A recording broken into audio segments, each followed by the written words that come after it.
Deep in the southern reaches of the Ural Mountains, where the wind howls with a frequency that feels almost sentient, there's a geological anomaly that defies nature and breaks the tools of men. Imagine a mountain so saturated with iron ore that for centuries, compasses failed in its presence, their needles spinning in a frantic, useless dance. Birds, the local nomads say, would bank away from its peaks, sensing a magnetic pull that disturbed the very air and sent a vibration through their wings. This is Mount Magnitogorsk, the magnetic mountain. It was a place where physics felt like a suggestion, and the earth itself held a secret wealth that had remained untouched for millennia. In 1929, it was a silent, barren steppe, a place of rolling hills and tall grass where the Bashkir shepherds had grazed their flocks for generations. But within a decade, it would become the site of the largest steelworks on Earth, a gargantuan machine of concrete and iron that could be seen from space. But this steel was not forged from iron alone. It was forged from the lives of 250,000 people who were ground into the dirt to satisfy a dictator's dream. It was built with the sweat of enthusiasts and the blood of the doomed. Magnitogorsk was more than a city. It was the October Revolution made flesh. It was Stalin's revolution, a place where the machinery of ideology ground human beings into the raw material of utopia. It was an experiment in total transformation, not just of the land, but of the human soul itself.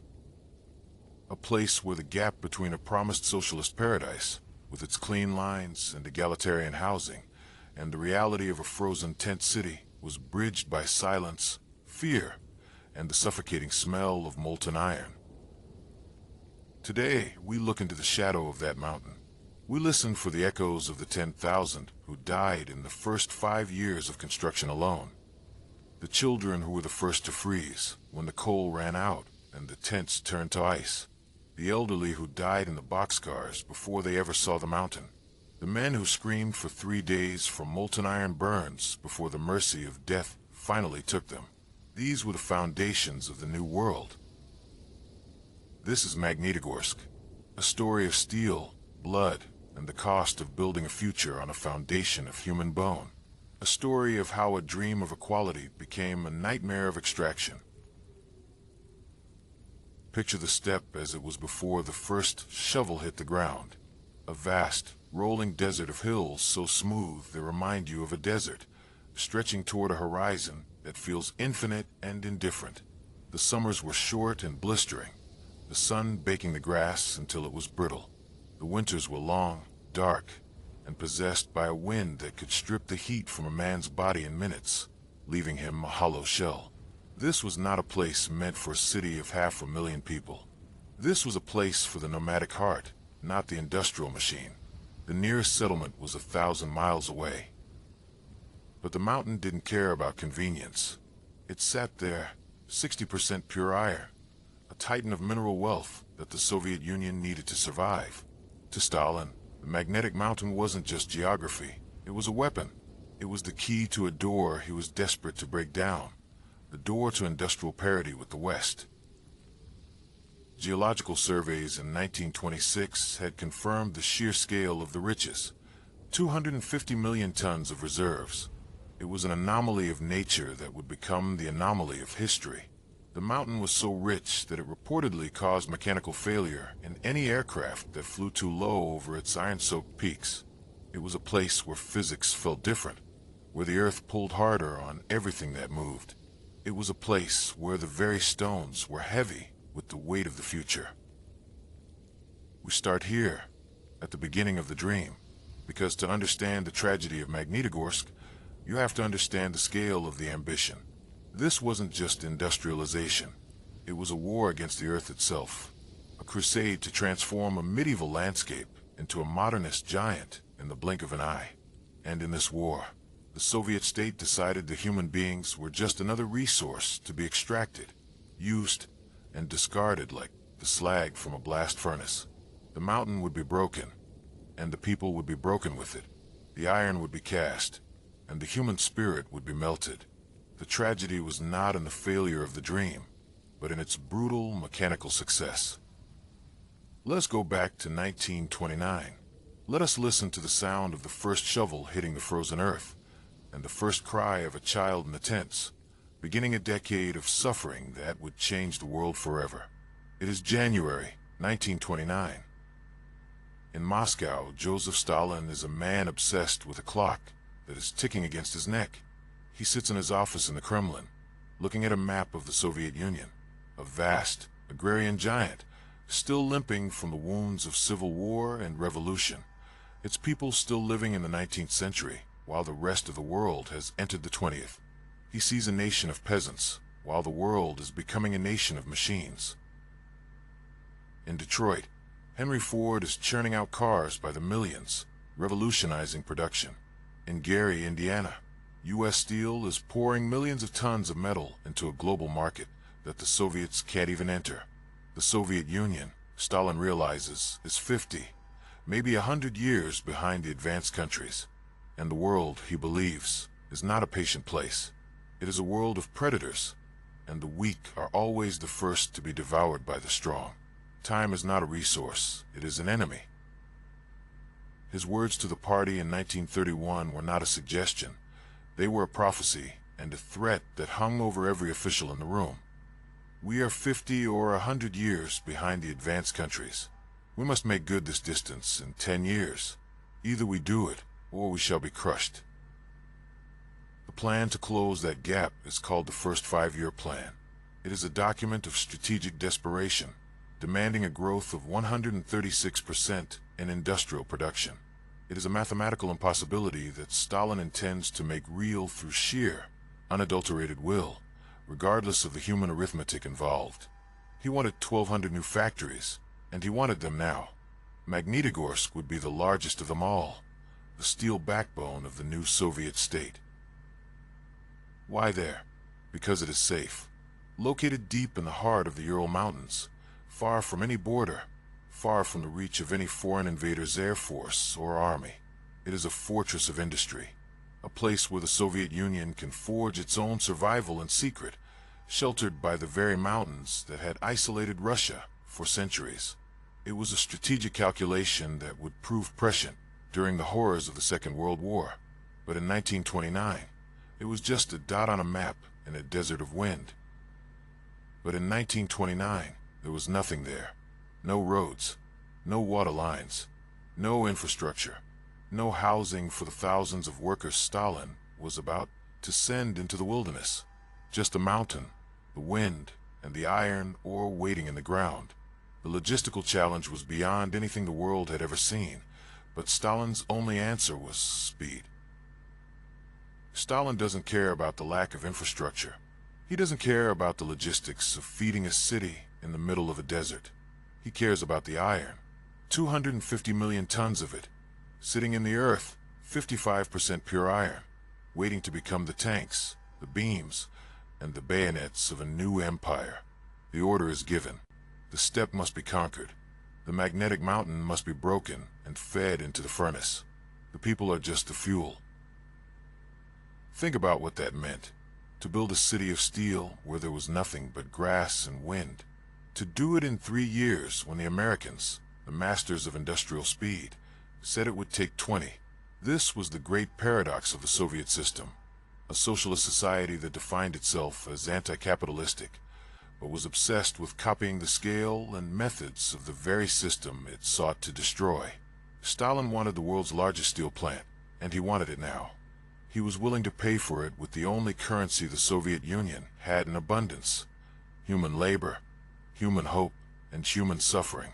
The clock was ticking, and in Magnitogorsk, every second was bought with the lives of those who were told they were building a paradise, but were actually building a tomb.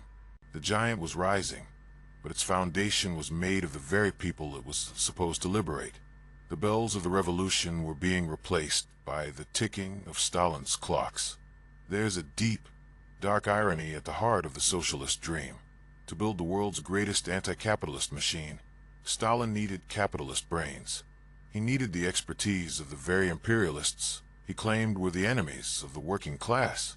He needed their engineering, their blueprints, and their cold, hard experience. He needed the very things his ideology was designed to destroy. This was the great paradox of Magnitogorsk. In 1930, the Soviet government reached out to Cleveland, Ohio. They contracted Arthur G. McKee and Company to design the plant. Arthur McKee himself was a man of cold facts and engineering blueprints, a titan of American industry who had built the Gary Steel Works. When he saw the Soviet timeline, he was aghast at the sheer madness of it. It took 12.5 years to build our Gary Steel Mill, he warned the Soviet officials, and you expect to put your plant into operation in 3. You are trying to do in months what takes years of design and testing. You are courting a disaster that will consume millions of rubles and thousands of lives. But the Soviets weren't listening to engineers. They were listening to propaganda. They didn't just want a factory. They wanted a socialist city, a living proof that their system was superior in every way, including its aesthetics and its way of life. They wanted a utopia that could be photographed, filmed, and shown to the world as a triumph of the new man. They brought in Ernst May, the famous German architect who had won acclaim building egalitarian housing settlements in Frankfurt. May arrived in October 1930 with a brigade of 17 German architects, dreaming of a rational, linear city. He was a man of the Enlightenment, caught in a whirlwind of Stalinist industrialization. He envisioned residential bands parallel to the industrial areas, separated by lush green belts that would protect the workers from the smoke and noise. Sunlight for every worker, equality in every brick. A city where all housing was equidistant from the workplace. It was a beautiful, rational dream of modernism. But when May stepped off the train, he found a nightmare of mismanagement and chaos. The factory had already been started on the wrong site. The sprawling steelworks and the enormous cleansing lakes had been laid out without any regard for the city May was supposed to build. There was no room for his green belts. His socialist city was being squeezed into the gaps left by the sheer, ugly necessity of the industrial machine. He was building a city in a mud pit, surrounded by the very things his design was meant to escape. When Industry Commissar Sergo Ordzhonikidze finally visited in 1933, he looked at the squalor, the mud, and May's failed plans and spat in disgust. When referring to your socialist city, it is wrong to speak about a socialist city. This is a direct insult to socialism. You have named some manure a socialist city. You have built a slum and called it a palace. The foreigners brought the blueprints, but they couldn't bring the order. The Americans stayed in a gated community called Berezki, or American Town. It featured lavish cottages with gas, electricity, central heating, paved paths, and even tennis courts for the foreign specialists. They lived in a bubble of comfort, while Soviet workers froze just outside their gates and tents. It was a microcosm of the very inequality the revolution was supposed to have destroyed. The imported paradise was a mirage, and the reality was a mud-soaked struggle for survival. Arthur McKee's engineers, like R.W. Stuck, were horrified by what they saw on the construction site. They saw schedules that focused on slogans instead of physics. They saw open hearth stacks being built first just because they were tall and looked good in photographs from Moscow. It was a kingdom of appearances, where the facade of progress was more important than the foundation of reality. Stuck tried to warn them that haste would lead to disaster, that the very steel they were making would be brittle and useless. But the Soviets weren't building a factory, they were building a myth. And in a myth, you don't worry about the plumbing until after the photo is taken. The giant was being built with imported brains and local blood. In Magnitogorsk, the image always mattered more than the reality. If it looked good in a photograph from Moscow, if it could be used in a newsreel to inspire the masses, it was a success. Physics was just a secondary concern to the demands of the party. The reality of the machine was subservient to the theater of the state. Take the open hearth stacks. They were built first, before the actual furnaces were even designed. Why? Because they were tall. Because they stood against the gray sky and looked powerful and modern in the archival photos. Engineering followed the camera, not the other way around. Every Soviet citizen needed to see the giants rising on the steppe, even if those giants were hollow shells with no heart. It was the visual language of power, overlaid on a landscape of industrial confusion. The goal was to prove the system's superiority, even if the proof was an empty tube of concrete reaching toward a cold sun. American engineer R.W. Stuck arrived in May 1930 to find construction schedules that were focused on propaganda rather than engineering feasibility. In January 1932, Soviet officials ordered Blast Furnace No. 1 to be started. It was a moment of supreme symbolic importance, but the furnace was only 75% complete. The lining wasn't finished. The cooling systems weren't fully tested. The auxiliary systems were a mess of temporary pipes and loose wires. It was like trying to start a car while the engine was still being bolted together by men who had never seen an engine before. Stuck protested vehemently. He told the Soviet leadership it was a foolish and rash thing. He warned them that the furnace would be destroyed, that the thermal stress on an incomplete structure would be catastrophic. He pleaded with them to wait for the sake of the plant's future. But the deadline was sacred. The party needed a victory for the anniversary of the revolution. The furnace was lit, and the propaganda machines went into overdrive, proclaiming a miracle on the steppe that would change the course of history. It worked for a few months, a miracle of sheer desperation and propaganda. And then, exactly as Stuck predicted, it failed. The structure cracked. The heat became uncontrollable, and it had to be shut down and completely rebuilt the following year at twice the cost. Millions of rubles, thousands of man-hours, all sacrificed at the altar of a calendar date. But by then, the photographs had already been published in USSR in construction. The victory had already been claimed and logged in the history books. The failure was a secret, but the photo was eternal. The myth had been preserved, even if the machine had been broken. This was the rhythm of the city. Speed at any cost. Quantity over quality. The workers were told they were building the future, but they were actually building a monument to Stalin's impatience. They were told that the Soviet system was superior to the chaotic and inefficient capitalism of the West, yet they were frantically importing American blueprints and then ignoring the engineering reality of those very blueprints. They wanted the prize without the process. They were building a giant on feet of clay, and the clay was starting to crack under the weight of the mountain. As the first winter began to bite, the cost of that impatience was about to be tallied in human lives. The propaganda was warm, but the steppe was 40 degrees below zero, and the people were about to find out that you can't heat a tent with a slogan, no matter how many times you repeat it. The fire of the furnace was a lie, but the cold of the steppe was the only truth left. Who were the people building this giant? They were a varied gang, as John Scott, the American welder, called them in his memoirs.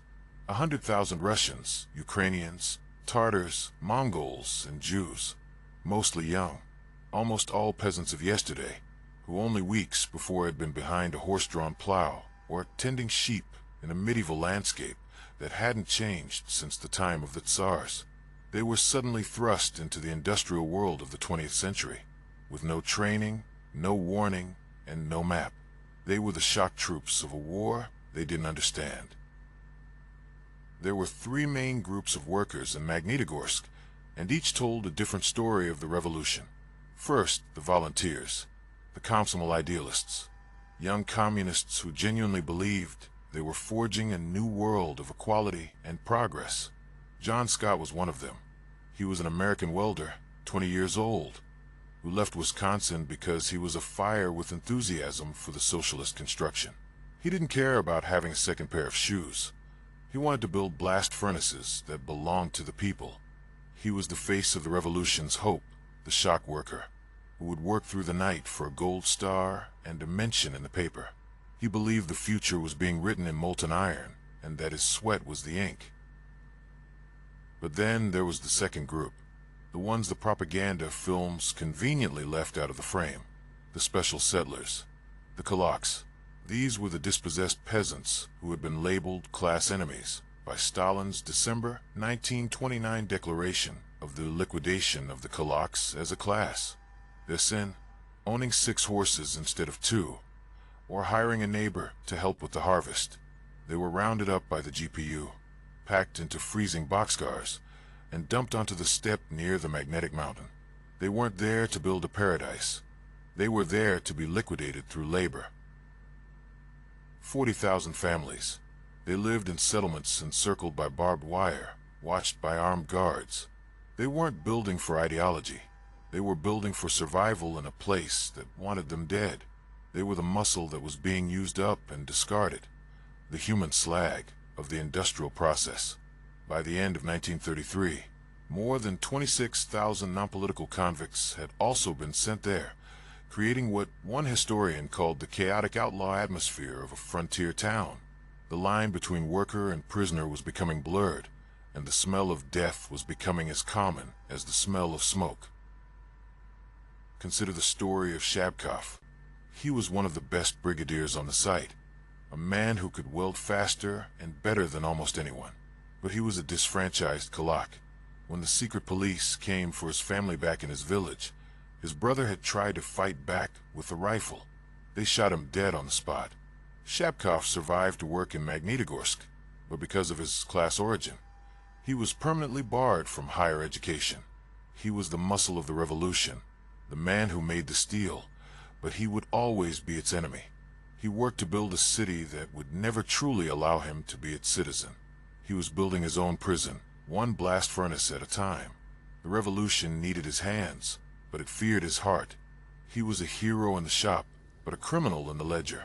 The first winter at the Magnetic Mountain was not a season. It was an assault. It was a test of biological limits that many simply failed. It was the point where the socialist dream met the reality of the steppe, and the result was a catastrophe that the propaganda machines would never record. It was the cold that broke the men. In January 1933, the temperature dropped to 35, then 40 degrees below zero. At that level of cold, physics changes in ways that are hard to describe. Moisture from your breath freezes on your eyebrows and eyelashes in 5 minutes, turning them into white needles. Ink freezes in the well. Steel becomes as brittle as glass, snapping under the slightest tension. And human skin, if left exposed, turns white and dead in seconds. The wind howls across the steppe, a relentless, cutting force that finds every gap in a worker's rags and strips the life out of them. There was no shelter, no relief, and no mercy in the air. The steppe was a white desert that wanted to consume everything in its path. John Scott remembered waking up in a wooden barack that was little more than a box of straw. There was no food, only tea and a few frozen potatoes. There was no time to light a fire in the little homemade iron stove before the 6 o'clock whistle screamed across the camp. The whistle was the voice of the state, and it was a voice that brooked no argument. If you were late, you lost your job. If you lost your job, you lost your bread card. If you lost your bread card, you were dead within the week. The clock was more important than the man. The state didn't need your health. It needed your presence at the workstation. Most workers didn't even have the luxury of a barack. They lived in tents. A worker's letter to his uncle, preserved in the state archive, is a desperate cry from the steppe. They showed us a tent in which there was nothing. Life here is impossible. Chow is awful. We're living in tents, and the weather is cold and rainy. The tents always leak, and after a rain everything is soggy. The bosses don't give a damn. To heat these tents, workers had to steal firewood, a crime that was considered sabotage and could lead to execution. They were freezing to death for the crime of staying warm. They were caught between the frost and the firing squad. When the tents leaked and then froze solid, the workers dug into the earth like animals. They built zemlyanki, mud huts, primitive and dark, dug deep into the frozen ground to escape the wind. They lived in these holes while building the most modern industrial complex on Earth. The contrast was obscene. In American town, the specialists had central heating and paved paths. In the worker settlements, the Bashkir shepherds, who had been nomadic only a month before, were freezing to death in their sleep, huddled together for warmth that never came. The mountain was rising, but the people were sinking into the mud and the ice. The giant was breathing, but its breath was ice, and its heart was a block of frozen iron. And yet they worked. They climbed the scaffolding, nearly 100 feet above the ground, while the structure swayed and shook in the wind. They worked with frostbitten faces and scarred hands, their eyebrows white with ice. Because in Magnitogorsk in 1933, the only thing colder than the wind was the indifference of the system. Work was the only way to stay alive, even if the work itself was what was killing you. They were building a city for a future they would never see, for a state that didn't know their names. The giant was rising, but it was being built with the bones of those who fell. Every day in Magnitogorsk, a cart went around the barracks. It was a simple, horse-drawn flatbed, its wheels creaking in the frozen mud of the steppe. And every day, the driver would stop and ask the same question, a ritual that became a grim punctuation of the workday, a question that hung in the cold air like a curse. Any dead today? In the first 5 years of construction, 10,000 people died, 10,000 souls. They died of hunger, of typhus, and of exposure. But mostly, they died of the work itself. The magnetic mountain was a meat grinder that required a constant intake of fresh labor to keep its gears turning. The life of a worker was worth less than a ton of iron ore. People were a renewable resource, but the iron was precious. Industrial safety was a bourgeois luxury the Soviet state simply could not afford. John Scott saw the reality of it every day on the job. He saw a rigger, working at the very top of a furnace, lose his footing in the wind. The man swished down past the platforms, a blur of rags against the gray sky.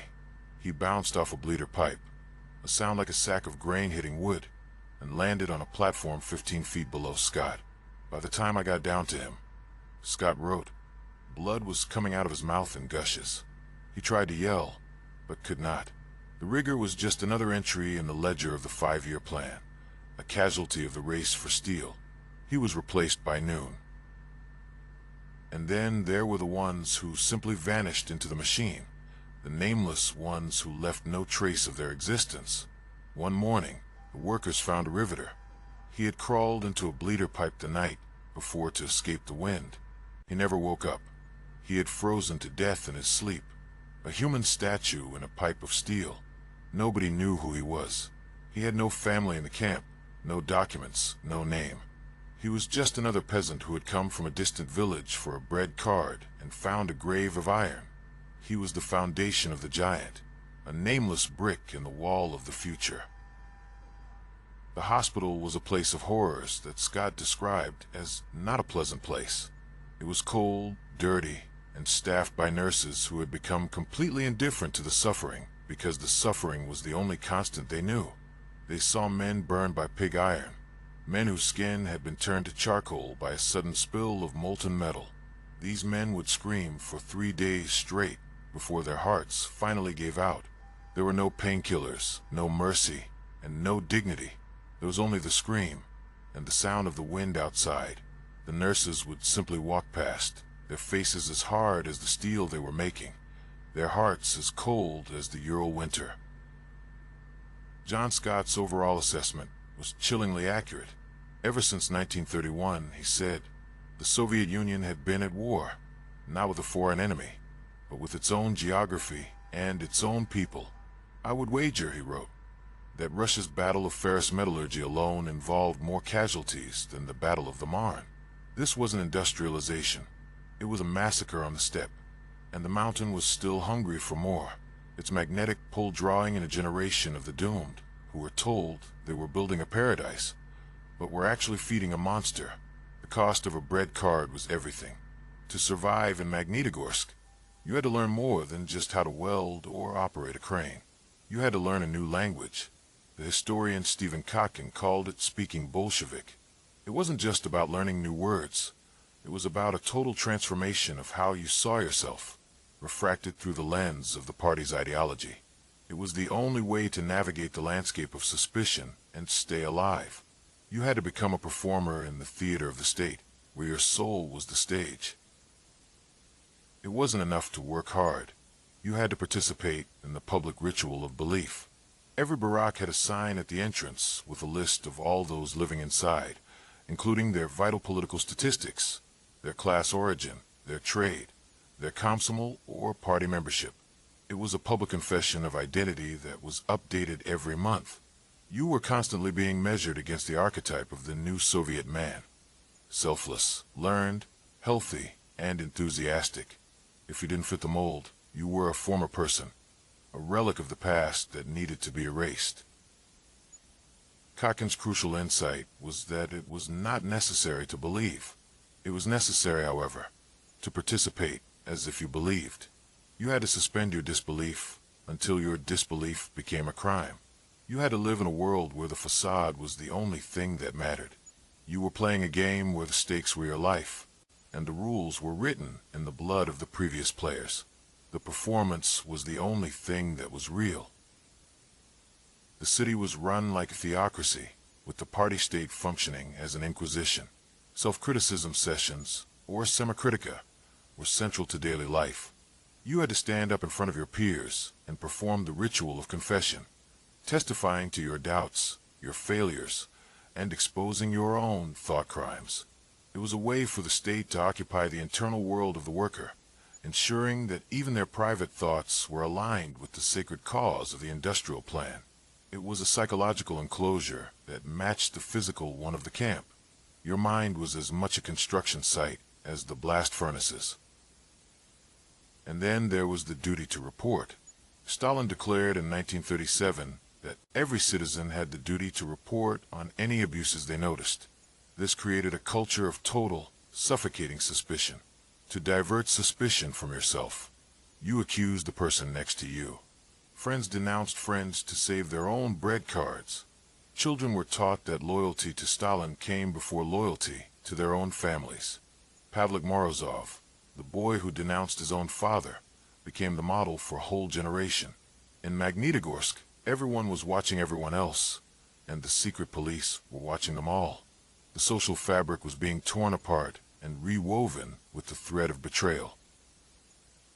It was an emotional vacuum, filled by the deafening noise of the factory. The mechanical thrum of the blast furnaces became the sacred music of the new world.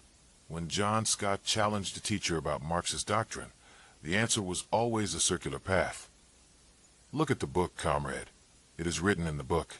If the book said the steel was good and the people were happy, then any evidence to the contrary was just a counter-revolutionary illusion. In the shadow of the magnetic mountain, the book was the only thing that didn't freeze. It was the only shelter left in a world where the truth could get you executed. The machine had become the god, and the book was its scripture, and the mountain was its altar of sacrifice. In 1935, the Soviet Union found its ultimate industrial saint, Alexei Stakhanov. He supposedly mined 102 tons of coal in a single shift, 14 times the normal quota. It was a feat of human endurance that the party used to whip the entire country into a frenzy of competition. Record-breaking became the national religion, a fever that infected every factory and every worker. It was the birth of the Stakhanovite movement, a new kind of aristocracy based on the illusion of productivity. Suddenly, record mania hit Magnitogorsk like a storm.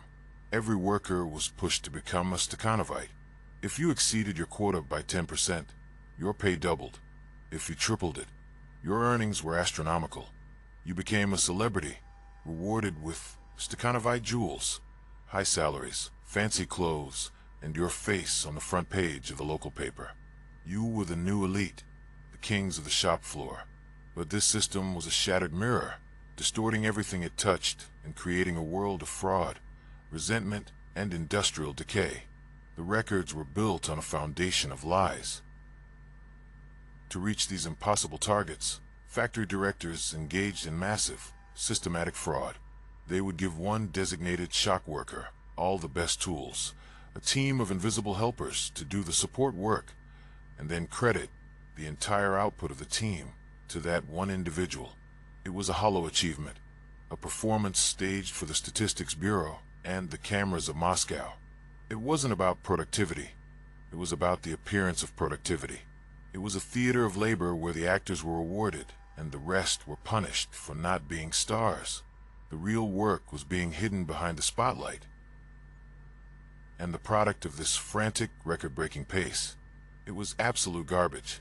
By 1937, the Magnitogorsk works had accumulated over 6 million rubles worth of unusable pig iron and nearly 10 million rubles worth of rejected steel. It was brittle, full of slag and impurities, and useless for building anything of value. But on the report sent to Stalin, the numbers were perfect. The plan was being met, even if the steel was melting in the yard. As Kakin noted, the achievement was all useless, except for when it came time to count and report total output. The statistics were the only reality that mattered to the state, and the state was blind to the scrap heaps. The future was being built with broken tools and hollow promises. The new Soviet man was supposed to be the result of this process, a selfless, enthusiastic builder of the future. But the reality was someone like Viktor Kalmykov. He was the poster boy of the revolution, featured in Max Alpert's famous photo series, Gigant I Stroidel.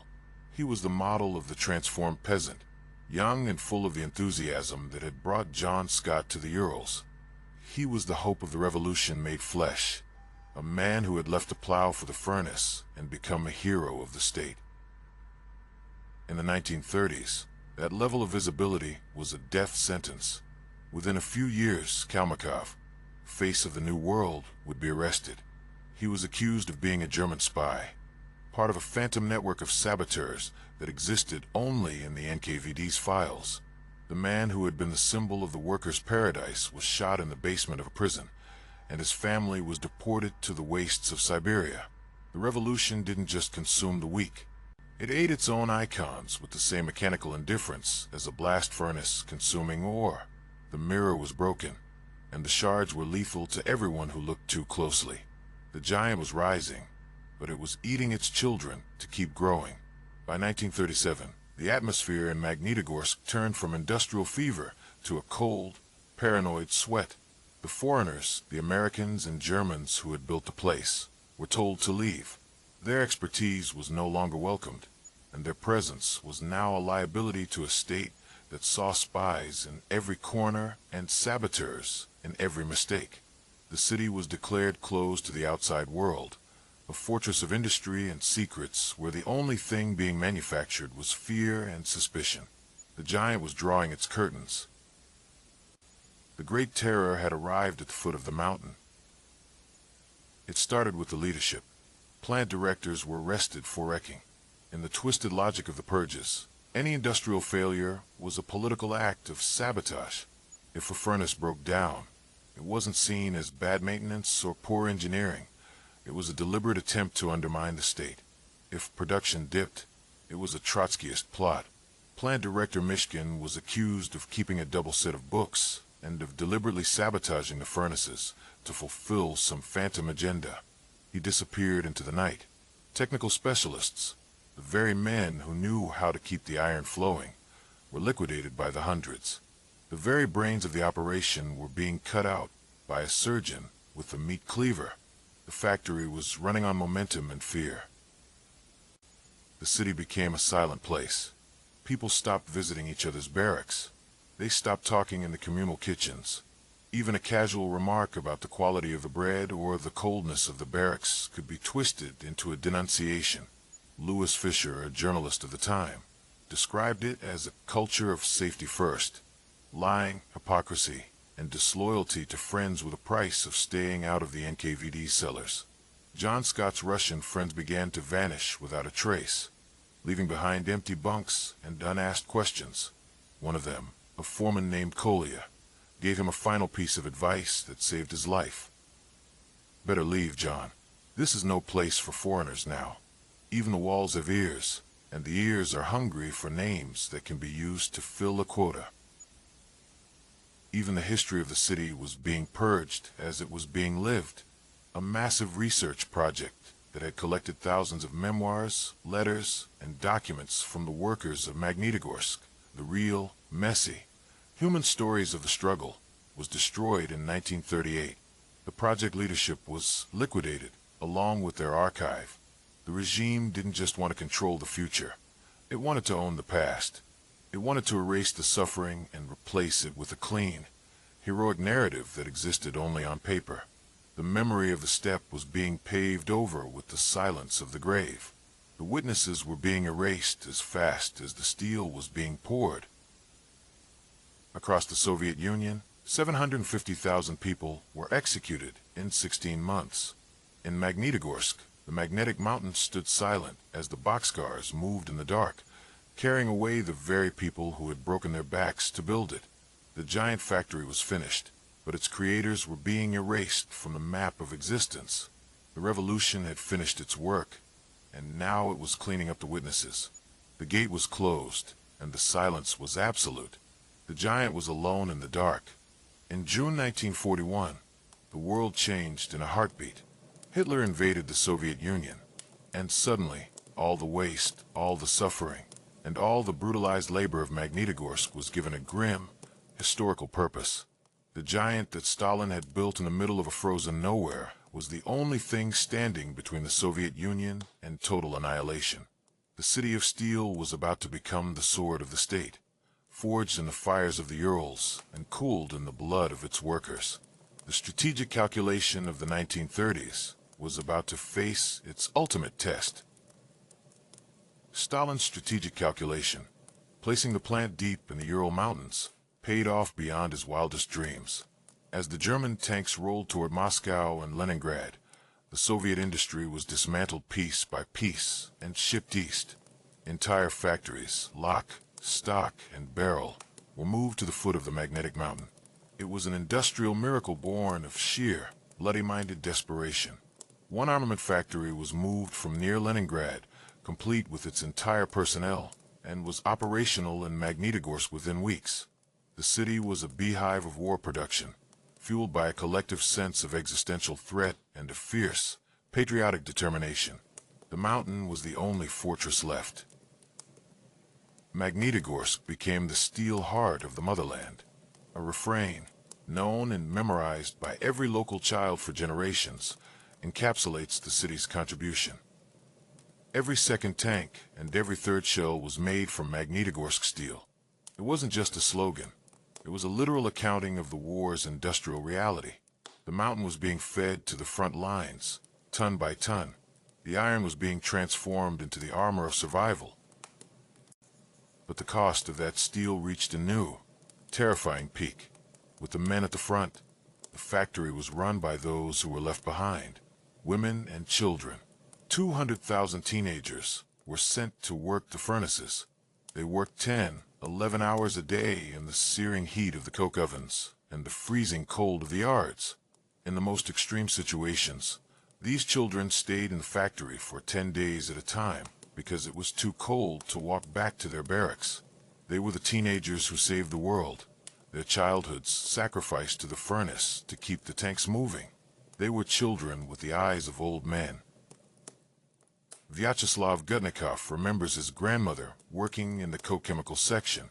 They called it the Hell Division because of the toxic gases that hung in the air like a yellow shroud, rotting the lungs of everyone who worked there. She didn't come home for weeks, sleeping on the floor next to her workstation. They worked as if they were on the front lines, because they were. The war was being won in the heat of the open hearth furnaces, fueled by the lungs of women and children who had no other choice. They collected 57 million rubles for the war front, a fortune bought with their health and their youth. The giant was saving the state, but it was destroying the people. By the end of 1941, Magnitogorsk was producing more armor sheet than the entire pre-war output of the country. In 1945, the sword that was forged in the heat of the Urals was used to break the heart of Berlin. The sacrifice of the 1930s had been validated by the victory of 1945. But the people who had made that victory possible were exhausted, poisoned, and increasingly forgotten as the glory of the state grew larger and larger. The sword was sharp, but the hand that held it was broken and scarred. The giant had won, but the cost was absolute.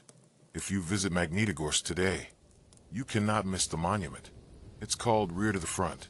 It is a colossus of bronze and stone that dominates the banks of the Ural River.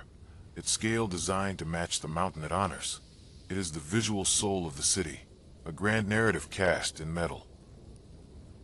A massive steelworker, his face set in a mask of grim determination, hands a heavy sword to a Soviet soldier. It is the first part of a triptych of bronze that spans the entire continent. The sword forged here is raised by the motherland in Volgograd and finally lowered by the soldier liberator in Berlin. It is a grand, operatic vision of history, designed to turn suffering into myth and tragedy into triumph.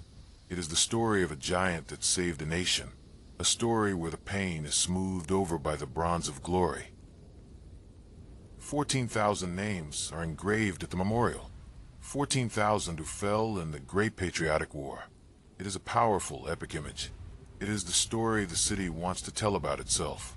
A story of triumph, of shared sacrifice, of the industrial giant that saved civilization from the Nazi shadow. It is a story of a city that knows its value and its place in the world. It is the story that everyone is taught in school, the story that justifies the smoke and the grit. But look closer at the names. Look into the gaps between the letters. There is no monument for the 10,000 who died before the first shell was ever cast. There is no memorial for the kulaks who lived behind barbed wire in the special settlements and were buried in unmarked trenches in the steppe. There is no list of names for the riveters who froze in the pipes or the men who burned for 3 days in the hospitals while the rest of the world was still at peace. Their sacrifice was just as absolute, but it doesn't fit the heroic narrative. They were the victims of the builders, not the enemies of the state. They were the human slag that was discarded to make the steel. Their story is the shadow of the monument. The sword is heavy, but the history it hides is even heavier. The iron of Magnitogorsk didn't just win a war. It anchored a system that could only survive by consuming its own children. The victory of 1945 became the ultimate, final justification for the crimes of 1932. If we won, the logic went, then everything we did to win, the starvation, purges, the forced labor, was right. The ends justified the graves. The mountain was a monument to a terrible kind of success, a success that was bought with the currency of human lives. The bronze sword hands over a legacy of iron and blood. As the war ended and the Cold War began, the city entered a long, gray period of expansion. The giant was still breathing, still pouring out steel for a new kind of empire, but the air it exhaled was becoming lethal. The heroics of the past were becoming the poison of the future. The weight of the iron was beginning to crush the very people it was meant to protect. The monument stood tall, but its shadow was long, dark, and filled with the names of the forgotten. The giant was finished, but the cost was still being tallied in every breath. After the war, Magnitogorsk didn't stop growing. It became a monolith of the late Soviet era, a city that functioned like a single, massive machine. By the mid-1970s, it was producing 15 million tons of crude steel a year. It was one of the largest industrial operations on the planet, a gray peak of production that seemed as permanent as the mountain itself. It was the pride of the Soviet worker, a city of fire and iron that never slept. It was the industrial engine of the empire. But the city was aging from within, even as its numbers grew. The blast furnaces built in the 30s and 40s were becoming industrial relics, inefficient, dangerous, and incredibly dirty. The socialist city that Ernst May had dreamed of was now a collection of crumbling barracks and gray, uniform Soviet-style apartment blocks. The utopian dream of equality and sunlight had settled into a gritty, stagnant reality of mud, soot, and structural decay. The linear city was a line of ruins, a testament to a plan that had been discarded for the sake of the quota. The future was being paved over with the scrap of the past. The city was divided by the Ural River, a physical and symbolic border between two worlds.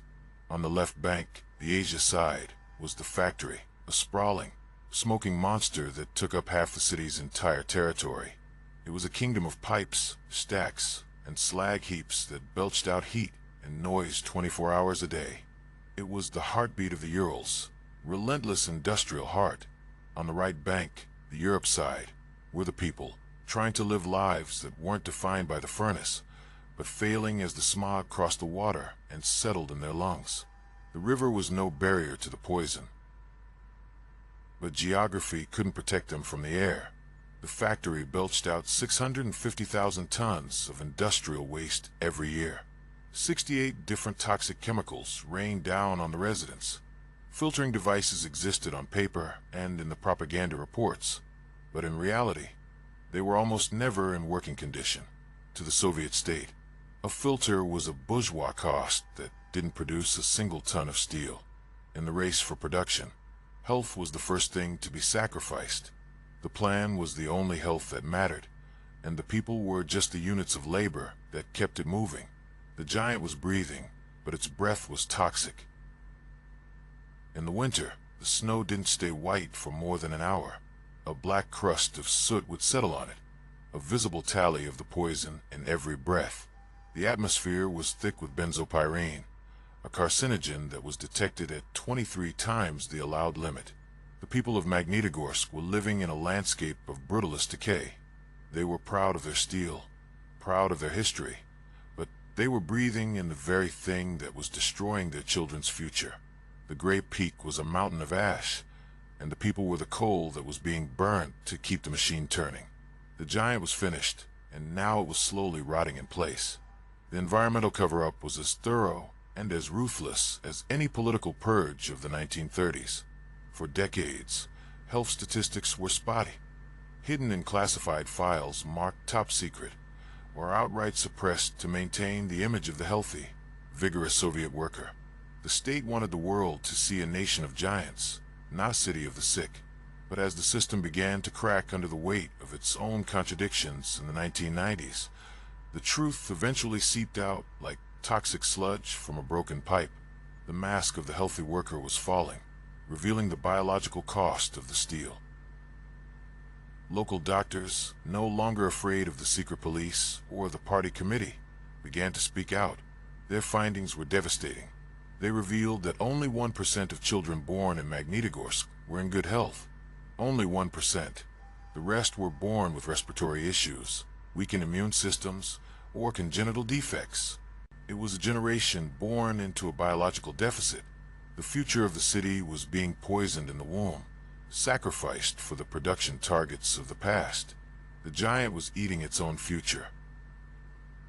In 1992, Nezavisimaya Gazeta reported that only 28% of infants born were healthy, and only 27% had healthy mothers. Bronchitis, asthma, and chronic lung diseases were not exceptions. They were the expected conditions of life. The head of the local oncological hospital admitted in 2012 that while cancer is a global problem, Magnitogorsk was outpacing the rest of the world at a terrifying rate. The city was a laboratory of industrial sickness, where the air was a slow-motion weapon. The people were dying for a dream that had already failed, and the mountain was still taking its cut. The cost of the steel was being measured in chemotherapy and inhalers.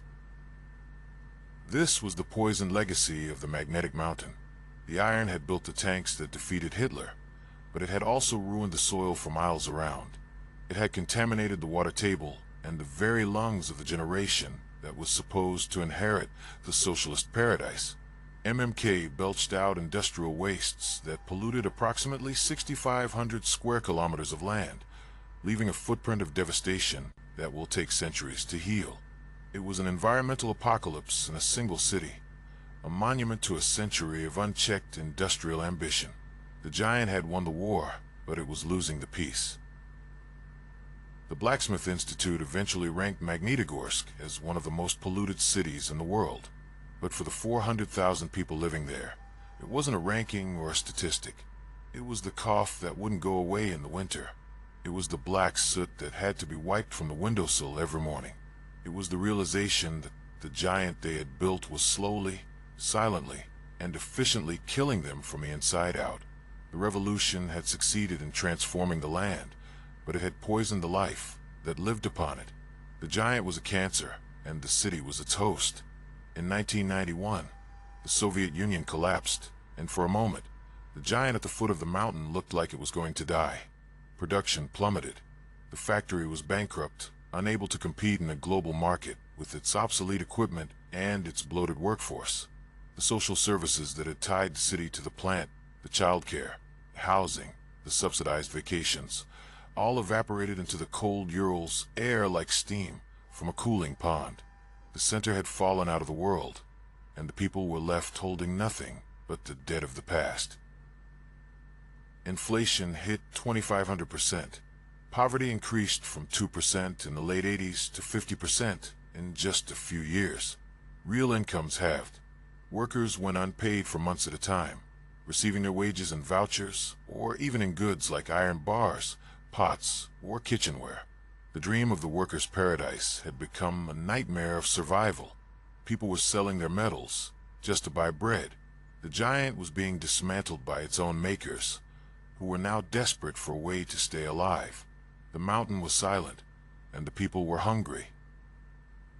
But out of this chaos, a new kind of power emerged. Viktor Rashnikov. He wasn't an outsider. He was the ultimate insider. He had started at the plant in 1967 as a simple mechanic. He was a man who had risen through the ranks, a man who knew every pipe, every furnace, and every vulnerability of the machine. He understood the gears of the city better than anyone. And as the Soviet state began to auction off its assets for pennies on the dollar during the voucher privatization program, Rashnikov was ready. He knew exactly what the plant was worth, and he knew how to get it from the people who were too hungry to care about the future.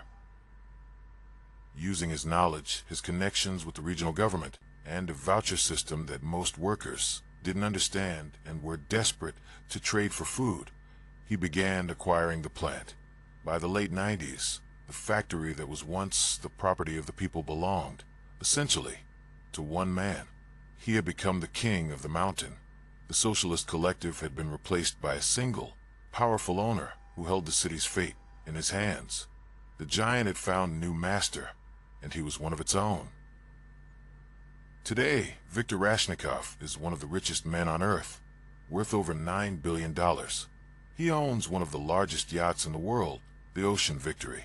He owns a championship hockey team, and he owns 87% of the Magnitogorsk iron and steel works. He is the latest in a long line of masters of the magnetic mountain. But this one has a yacht that can sail the world while his workers breathe the soot of the Urals. The transition from Stalinism to oligarchy was seamless. The master of the city had changed, but the city's dependency remained as absolute as ever. It was still a monotown, still serving the interests of a man at the top, while the workers watched the same smokestacks from the same barracks. Only now the slogans on the walls were for cars and banks instead of communism. The king was dead. Long live the king. The mountain had simply found a new name for its master, and the master was more efficient than the state ever was. Magnitogorsk today is a city of flat growth and a strained, complicated pride. Its population sits at about 420,000, almost exactly where it was decades ago. It remains Russia's second largest city that isn't a regional capital. It exists for one reason, and one reason only: the plant. MMK is not just a factory. It is the city's heartbeat, its prison, its provider, and its only hope. It is the defining feature of every life lived here, from the cradle to the grave. It is the only game in town. MMK still employs nearly 40% of the working-age population. It accounts for more than half the city's entire budget. If the furnaces stop, the city stops. This is the reality of the monotown, a place where your employer, your landlord, and your local government are often different faces of the same entity. There is no escape from the mountain's influence. You are born under the smoke, you work under the smoke, and you die under the smoke. The giant's shadow is the only shade you'll ever find. The workers express a mix of resentment and fierce, defensive loyalty. They know the working conditions are intense and often dangerous. They know the pay is low compared to the billions Rashnikov is making on their backs. But they also know that without the plant, there is nothing. No heat in the winter, no trams to get to work, no future for their children. It is a dependency born of necessity and a long history of having no other options. They are the prisoners of their own survival. The skyline is still dominated by the plant's smokestacks. They are visible from almost any point in the city, a constant reminder of who is in charge and what the cost of living is. Public transport relies on aging tramways that have been rattling through the streets for half a century. The city is ranked among the worst in the world for automobile congestion, an irony for a city built on the steel that makes the cars. The city is a bottleneck of its own making, a place where the infrastructure can't keep up with the machine. New things have arrived, funded by the plant's profits and Rashnikov's philanthropy. A massive Holy Ascension Cathedral, opened in 2004, its height carefully designed to match the original blast furnaces. A modern ice palace for the Metallurg hockey team, a source of local pride in a town with few other outlets. But just a few blocks away, the socialist city, the oldest districts, are now unsafe slums. The buildings are in a state of serious disrepair, their history forgotten even as they are considered for UNESCO World Heritage status as examples of socialist architecture. It is a city that is simultaneously proud and ashamed, modern and decaying, a monument to a century of struggle that hasn't finished. It is a city that has traded its ideological chains for economic ones. The magnetic mountain still pulls, but today, the pull is for a paycheck in a world where there are no other options. The dream of the future has been replaced by the gritty struggle of the present. The blues of the monotown are played on a soundtrack of grinding steel, the hiss of the filters that don't work, and the silent prayer of those who just want to breathe. The giant is still standing, but the people are tired. How do you remember a place that was built on a crime? In Magnitogorsk, the answer is selectively and carefully. The city is fiercely proud of its war record. It celebrates the rear-to-the-front monument with parades, flowers, and patriotic speeches that echo the glory of the past. But the forced labor, the gulag history, that is downplayed, a footnote in a story of triumph. It is a history that is acknowledged in small print, but never truly felt in the public square. The memory is being paved over with bronze and forgotten in the smoke. Local historians like Gennady Vasilyev and Salavat Akhmetsyanov have spent their lives trying to tell the full story. They compile books of memory with the names of the thousands who were repressed, deported, or executed at the foot of the mountain. But they find themselves fighting a new kind of silence. Not the silence of the NKVD, but the silence of political convenience and a state that wants to move on. They are the keepers of the uncomfortable truth, the ghosts in the machine. Vasilyev was barred from speaking with descendants of victims by local administrators. He cannot find a sponsor to publish his research. The MMK Museum Guide will acknowledge the role of forced labor, but will deny they were gulag prisoners. It is a war of definitions, a struggle for the soul of the past. As Akhmetsyanov observed, when it comes to the war, we don't hide our losses. But here, on the topic of the 1930s, they've been tiptoed around. The dead are being erased to make room for the heroes, and the heroes are being used to bury the truth. In 2021, the Memorial Society, the organization dedicated to documenting Soviet crimes, was liquidated by the Russian state. The gate to the past is being closed again.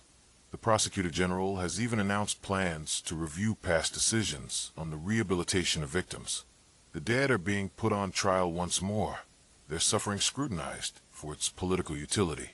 The state doesn't want victims. It wants a clean, heroic narrative that justifies everything. The past is being colonized by the present, and the truth is being sent back into the mountain. Magnitogorsk wants to be a UNESCO World Heritage Site for its architecture. It wants to be remembered for its steel and its swords, but it doesn't want to be a memorial for its dead.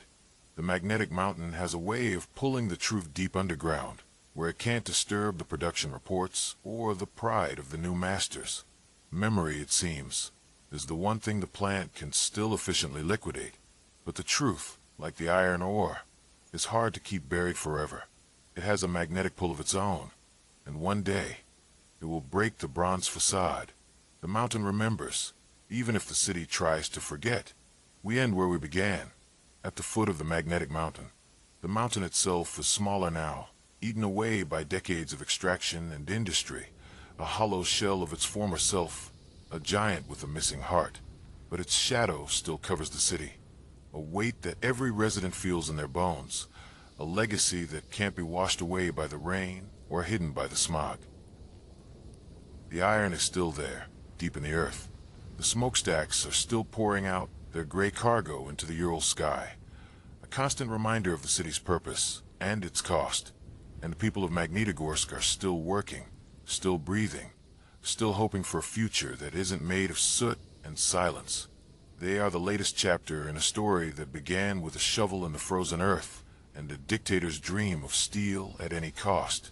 They are the living evidence of a century of struggle and endurance, a testament to the human spirit's ability to survive even the most efficient machine. Magnitogorsk was a concentrated experiment in human endurance. It showed what men could build when they were pushed to the absolute edge of the possible. And it showed what happens to a society when it treats human beings as raw material, no different from the iron ore in the ground or the coal in the bins. When ideology becomes more important than life, the result is always a graveyard, no matter how much steel you produce or how many tanks you build. The giant was built on a foundation of silence and a refusal to look at the cost. The tragedy of Magnitogorsk is not just that so many died, it's that their sacrifice was woven into a system that thrived on their suffering and then tried to erase their names from the ledger of history. The victory of 1945 was bought with the blood of 1932, and today the wealth of the oligarchs is built on the ruins of both. The sword handed to the soldier in the monument is still stained with the blood of the rigger who fell and the riveter who froze. It is a sword that cuts both ways, defending the state but destroying the people. History is not just about the monuments we build or the battles we win. It's about what we remember when the parades are over and the newsreels have stopped. And as long as there are any dead today, Card is forgotten. The giant at the foot of the mountain will never truly be at peace. The truth doesn't just need to be told. It needs to be honored as the true, messy, and tragic foundation of the city. We must build our memory as strong as the steel. The wind still blows across the steppe, cold, indifferent, and ancient. It carries the smell of rust and the faint, vanishing echo of 1,000 forgotten names.